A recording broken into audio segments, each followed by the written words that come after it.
Always interested in seeing what people's response or reaction is to silence. Some people struggle with silence. Maybe for you, just that 1 minute of silence was a bit hard.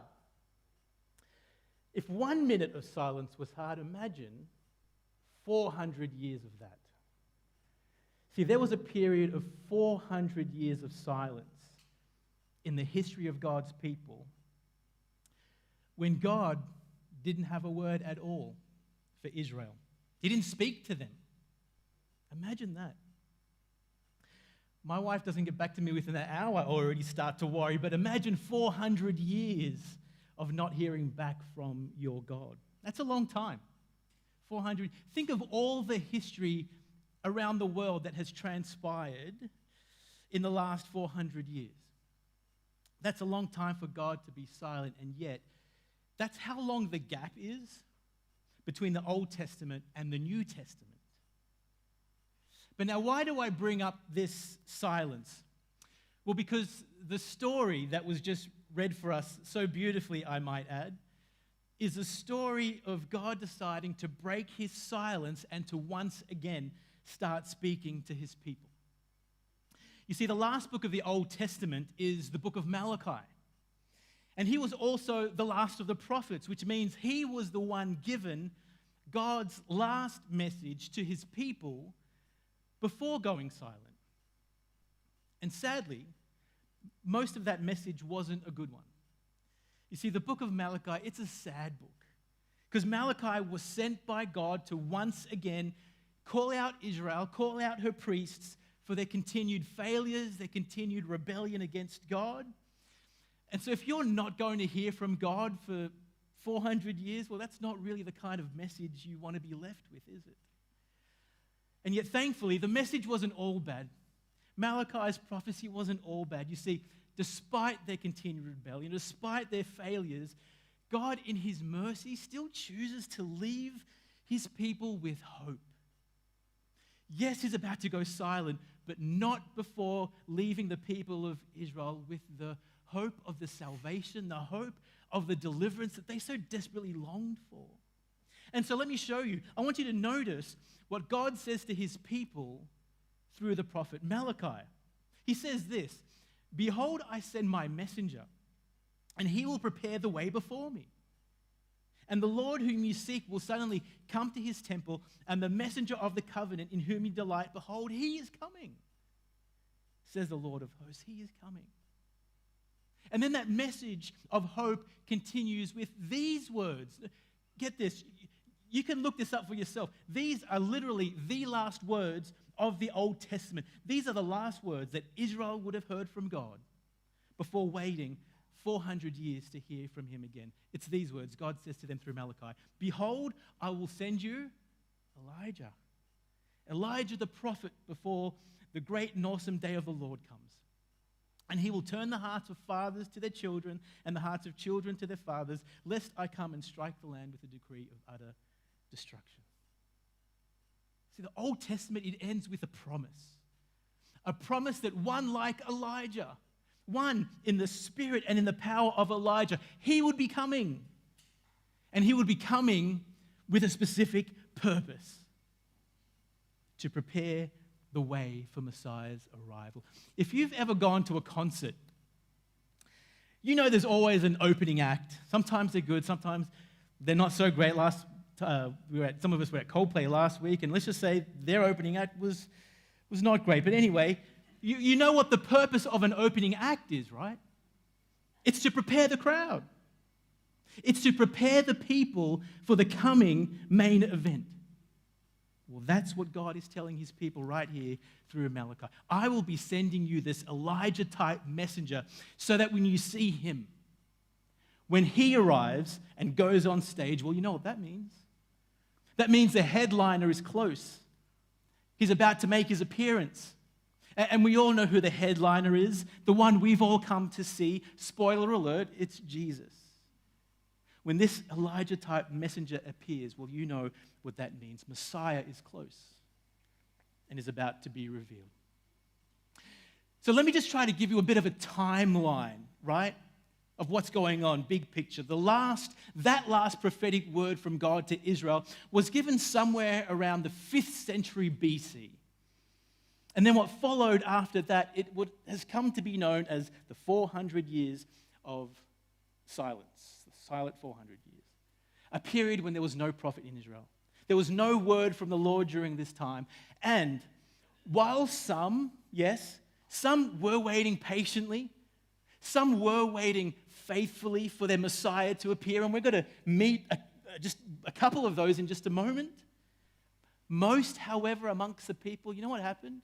They grew cold and disinterested. Others began to turn Judaism into a religion of rules and legalism. That's the period when the Pharisees were born and they started to gain a following and became prominent amongst the Jews. It truly was a dark, dark time in Israel's history. But now, if God's silence wasn't enough, what made things even worse for them was the king of that region at that time. Who were they being ruled by? So let's fast forward in our timeline. It's now towards the end of those 400 years, around about 40 years before Christ does appear.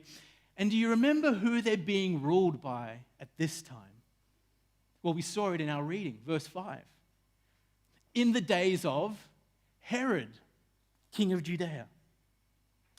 Let's think about Herod for a moment, because he is mentioned in the story, and I think his inclusion helps to set up the context for what's about to come. So what do we know about Herod? Well, firstly, we know that Herod wasn't Jewish. In fact, his father was an Edomite, which basically means he was from the neighboring country of Edom. And you know what that meant?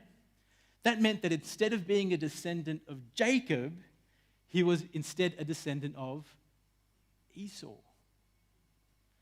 And so this fact alone would have not have made him very popular amongst the Jews. So then, like any good politician would do, in order to strengthen his political base with the Jews, he decided to marry into the royal Jewish family, and he did so by marrying a Jewish princess named Mary. Now, to be fair to Herod, by all accounts, he was a brilliant man. And it was all of his achievements that ended up, getting him the title of what? Herod the Great. He built some incredible, beautiful cities like the port city of Caesarea, some amazing palaces like the one at Masada, but the crowning achievement of Herod's reign was the rebuilding of that great temple in Jerusalem.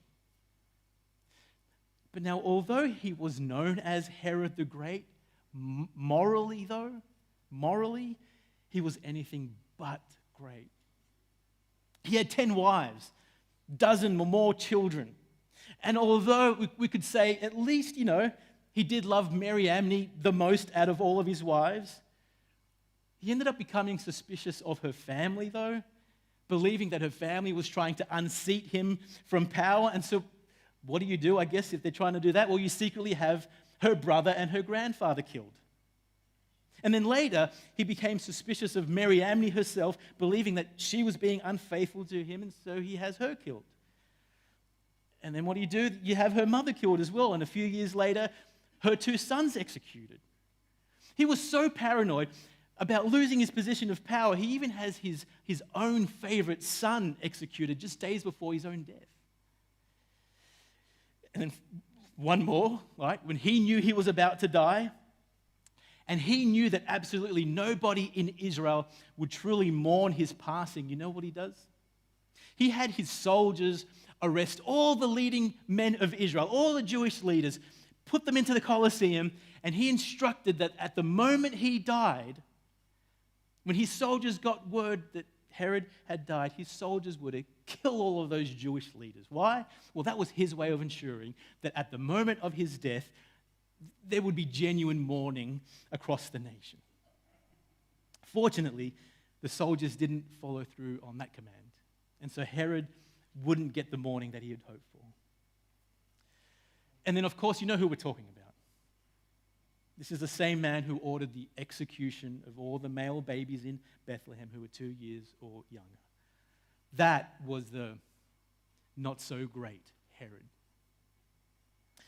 So now, when we put all of that Bible chronology together, along with the understanding of who the Jews were being ruled by at the time, well, I think it really does give us a good picture of what it was like for the people of God for those 400 years of silence. I mean, add to that, there was no Ark of the Covenant. There was no glory cloud. There was no evidence of God's visible presence among his people. It was a dark, dark time in Israel's history. But it's that history, though. It's that history that now sets the Christmas story into motion as God is about to break his silence.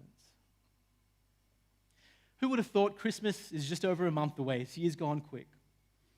So for the next few weeks leading up to Christmas, I thought we'd look at some of those characters that don't often get a mention around Christmas time, but who nonetheless are very important to the Christmas story. So we're going to be in the Gospel of Luke. And you know what's interesting about Luke?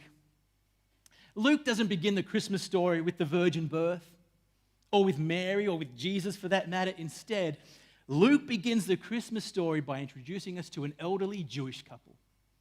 An elderly couple that lived in a rural town out in the hill country, a couple that wasn't famous for anything, they're not connected to any powerful families, and yet it's this ordinary couple is who God chooses to break his 400 years of silence with.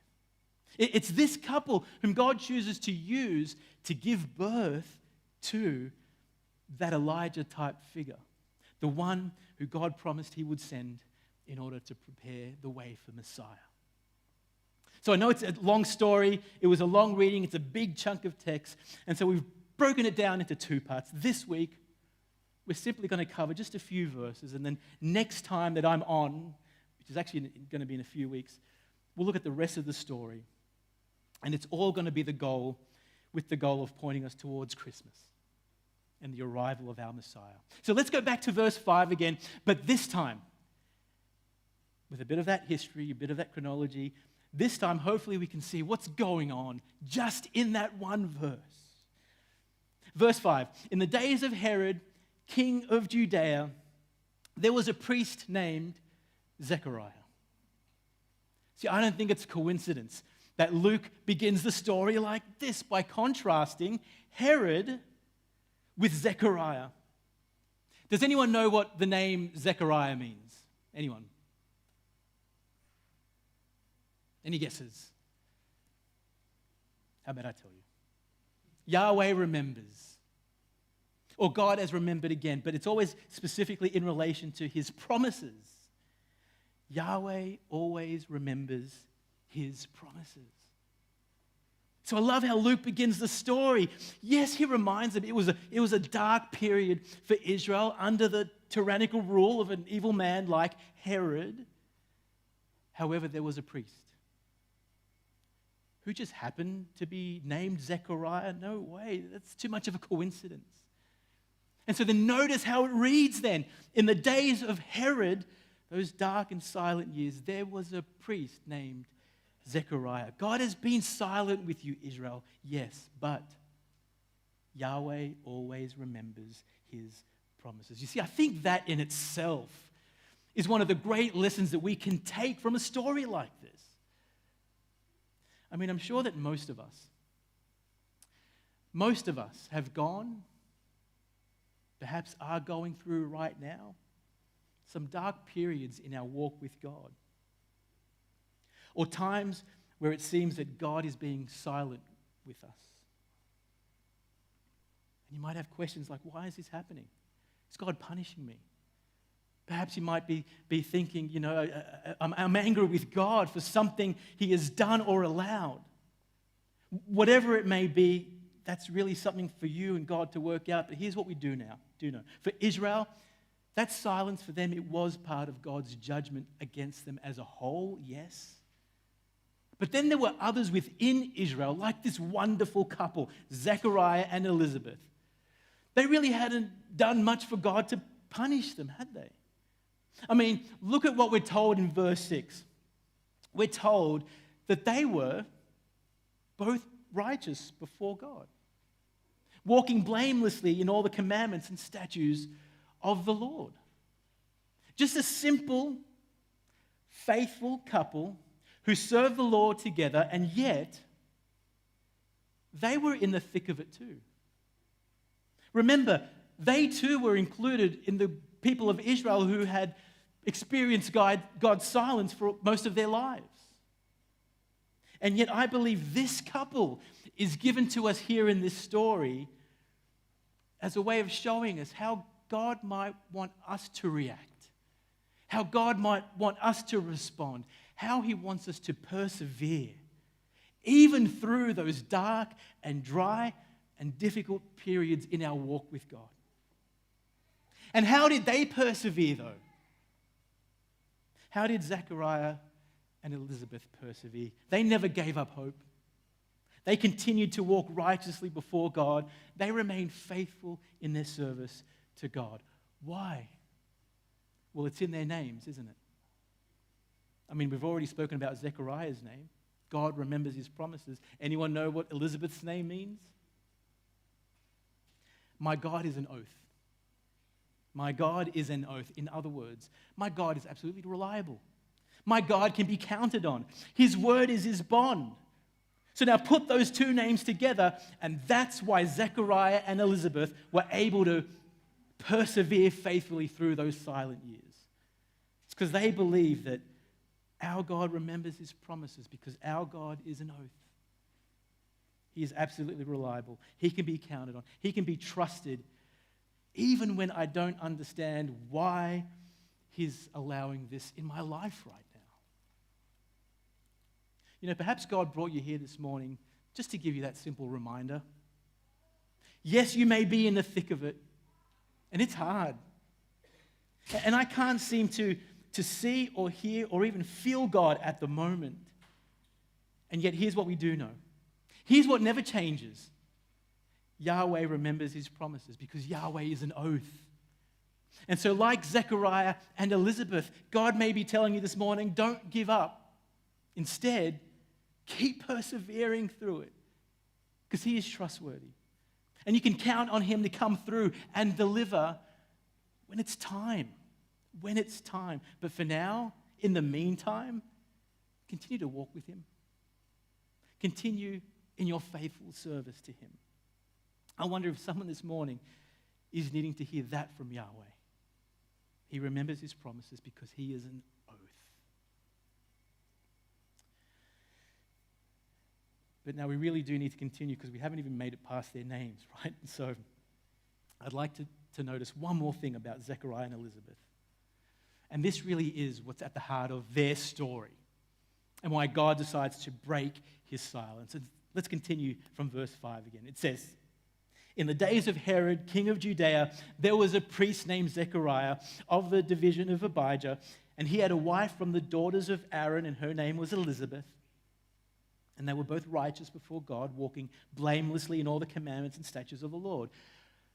But they had no child, because Elizabeth was barren, and both were advanced in years.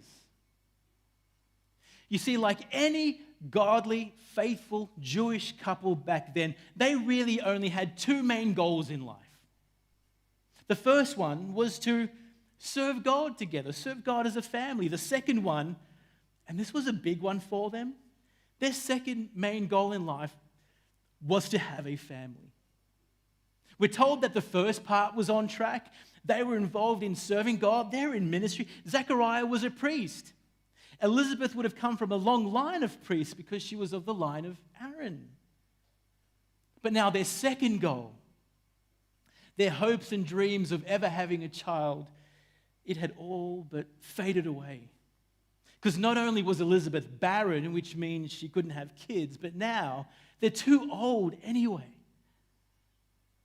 And I wonder if you've ever experienced something like this in your life, where you thought or hoped for one thing, but it never came. Or it turned out differently to what you were expecting. I wonder if you've ever felt like life just isn't going to plan. Didn't get the uni degree that you thought you would, or maybe you did, but that's not what your career looks like now. Maybe you thought you'd be married by now. Maybe your marriage isn't exactly going to plan. See, I could be honest with you all, you'll seem like a trustworthy bunch, but the first 10 years of our marriage was exactly like this. My wife and I, we met at Bible college in Argentina. We were young, we had a passion for God and for the mission field. Our plan was to be Word of Life missionaries for the rest of our lives, but then those plans were shut down. And so we moved to Australia, right, where I was going to start my long career with the police.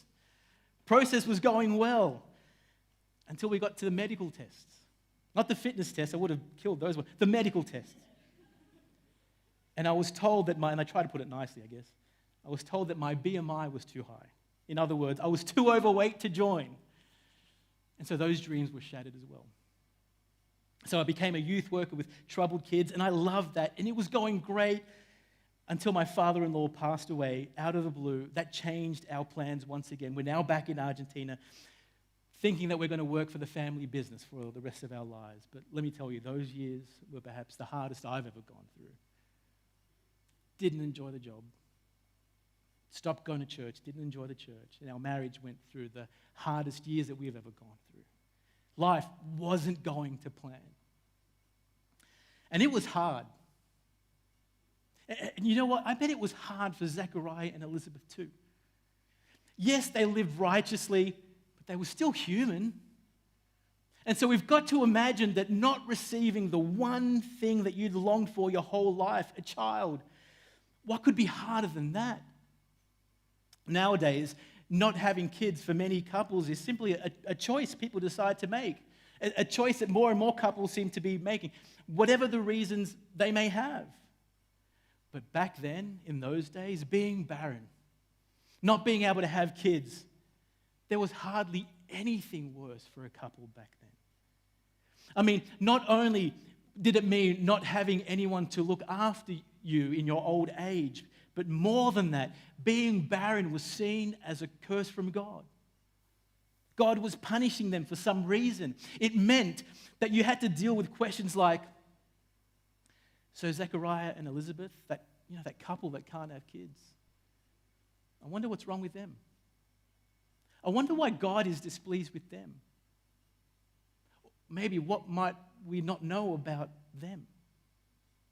And we get a clue that Elizabeth really felt the sting of all those looks or the comments made about them because of her barrenness.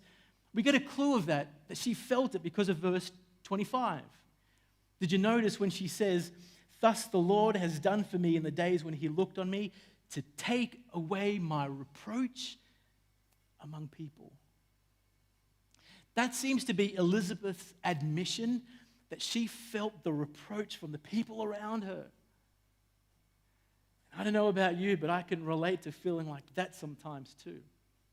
You can try and live as faithfully as you can, but that's not always going to make us immune to feeling the sting of wondering what other people might be thinking about us when we're going through some of those really difficult times.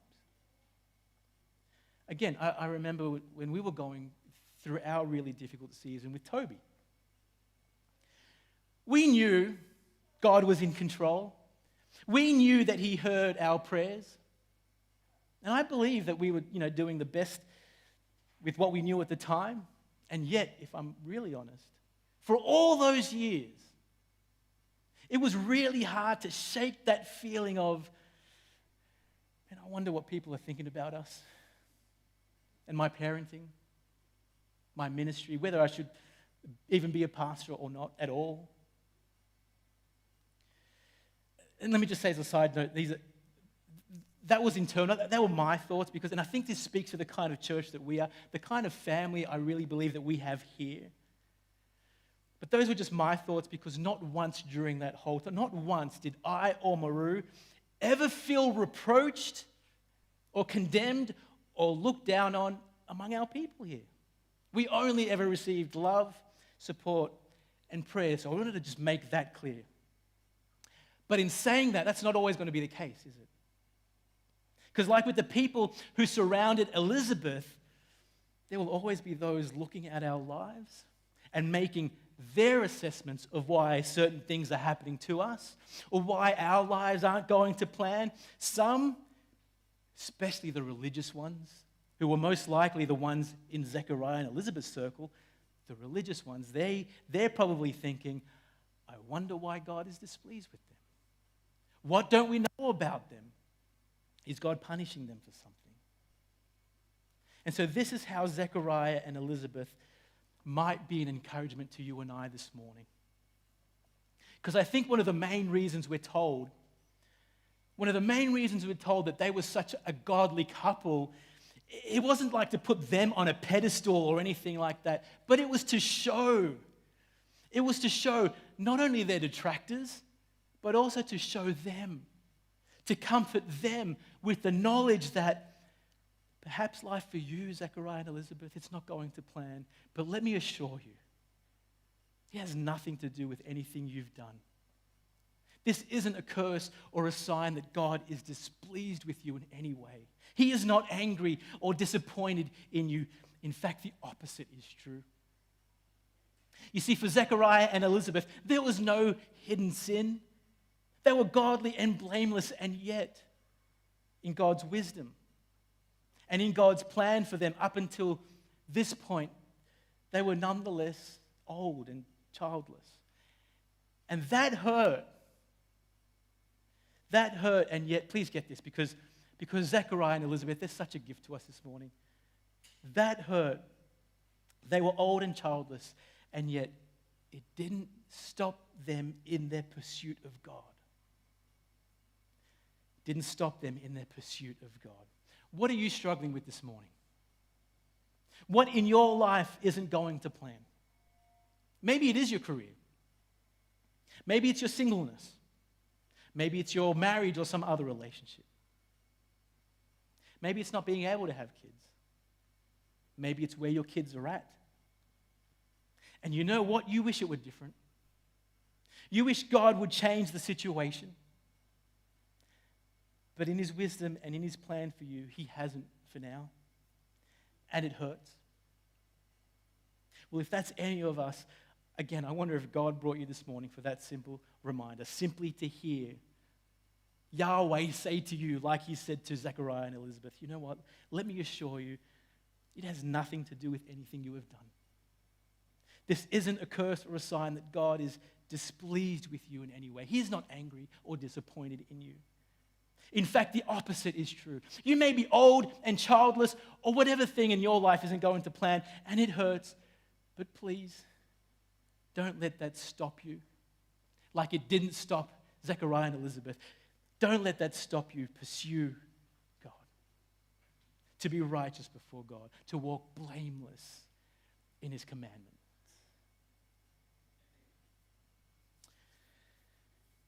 So just to end, some of you might be thinking, but Roy, I thought this was about the Christmas story. So where is Jesus in all of this? How about God breaking His silence? Well, I did that intentionally because that's exactly where we're going to pick up next time. Hopefully you're intrigued enough that you can't wait to come back to hear part 2. But for now, I really do think that sometimes it's just good to spend time with some of those lesser-known characters in the Bible, like Zechariah and Elizabeth, who have been included here in this story as a way of teaching us some great lessons about God. You see, firstly, sometimes we just need to be reminded that Yahweh remembers His promises. He can be counted on because He is an oath to us. He keeps His promises even when He seems silent or distant. But then secondly, sometimes we just need to be reminded that God loves us and is pleased with us. And even though I can't seem to hear or see or even feel Him at the moment, I can be assured that behind the scenes, He's cooking up something. Something good will come out of this. I can be assured that, like with Zechariah and Elizabeth, blessing's just around the corner. And so keep persevering. And don't let the hurt or the haters stop you from pursuing God with all your heart, mind, and strength.